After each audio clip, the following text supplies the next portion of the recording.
Bonjour à tous, bienvenue sur Aki Télé.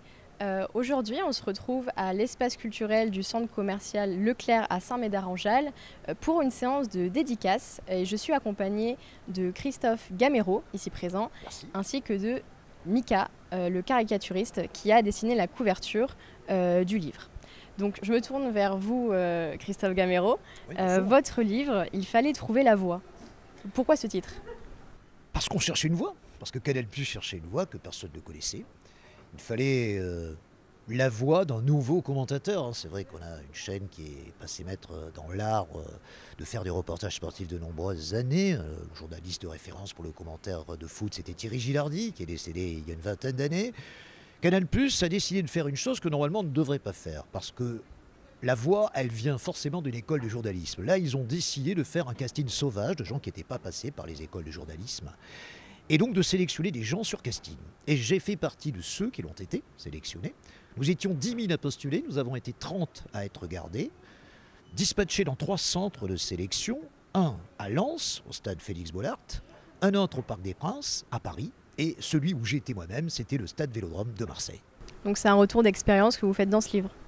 Exactement, c'est un retour d'expérience. J'ai raconté mon aventure de l'inscription au jeu en juillet 2023 jusqu'à ma sortie du jeu en été au mois de mai 2024 et à la volonté d'écrire un livre. Tout ça s'est fait au printemps 2024 jusqu'aux dernières retouches qui se sont fait vraiment tout à fait dans la dernière ligne droite en décembre 2024 et au moment où j'avais trouvé un éditeur qui s'appelle Douro, soit dit en passant, les éditions Douro.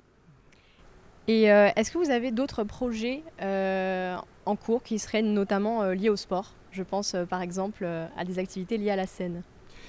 Alors lié au sport, oui et non. Lié à la scène, oui. C'est vrai qu'à partir de mai 2024, lorsque j'ai quasiment terminé d'écrire ce bouquin, j'ai écrit un spectacle dont je ne savais pas si je le jouerais un jour ou pas, qui n'a rien à voir avec ce bouquin-là, mais avec un bouquin que j'avais écrit en 2021, Prof électron libre, où je racontais toutes les péripéties de mon métier d'enseignant.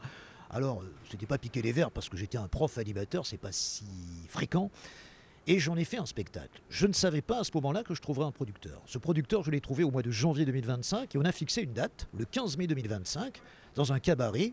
Alors normalement, on aurait dû jouer au domaine de Rabat, mais le domaine de Rabat ferme ses portes. On a joué dans un cabaret à Pessac, le Jusqu'à la Lune.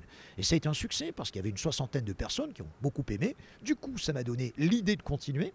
Et je vais faire un passage avec d'autres humoristes, beaucoup plus jeunes que moi, vous vous en doutez, très bientôt, le 19 juin, où là, effectivement, je vais varier un petit peu les plaisirs, ne pas revenir sur ce spectacle, faire autre chose et revenir à mes premières amours, le foot et le rugby. Et le sketch que je jouerai aura un lien direct avec ces deux activités que je connais très bien entendu, et par le prisme de l'humour.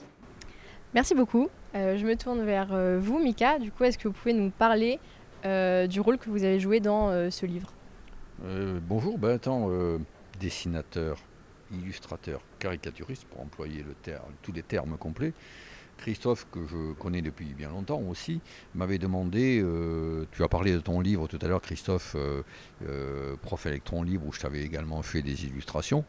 Mais dans celui-ci, je lui ai donc fait l'illustration principale qui est la couverture du livre, mais aussi quelques illustrations liées aux péripéties qu'il décrit à l'intérieur du livre, qui relate les petites aventures qu'il a connues lors du tournage de l'émission. Voilà. D'où ma présence ici. C'est important les séances de dédicace ?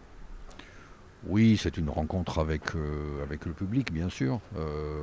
Bon, là, on est deux, c'est spécial. C'est quand même lui, c'est son livre, à lui, c'est lui qui a vécu cette aventure. Moi, modestement, je n'ai fait que participer à des dessins du livre, mais autant pour lui que bon, pour moi, c'est un plaisir d'être là, toujours là, pour parler avec le public de ce que l'on vend, entre guillemets, ce qu'on propose surtout. Voilà. Et vous aussi, vous avez d'autres projets en cours ? Ah oui, faut que j'aille goûter là tout à l'heure, là. C'est très important. Des projets, oui, tout le temps, bien sûr. Oui. Mais en matière de livres, moi aussi, j'ai sorti l'année dernière un album BD sur la sensibilisation à la maltraitance animale qui s'appelle Et si on inversait les rôles, que je préconise à tout le monde, c'est très important. Voilà, comme son nom l'indique, il est là pour sensibiliser en inversant les rôles de rapport humain-animal, pour qu'on prenne conscience de tout le mal qu'on peut faire à nos chers, je dirais, frères animaux avec qui nous partageons la terre. Voilà. Donc oui, ce bouquin est toujours en vente. Je fais encore quelques dédicaces aussi liées rien qu'à celui-ci.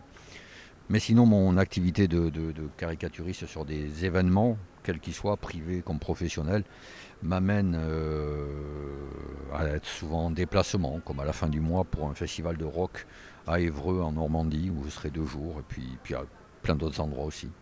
Voilà. Ok. Eh ben, merci beaucoup. C'est la fin de cette interview pour Aki TV. J'espère vous retrouver rapidement et d'ici là, à bientôt.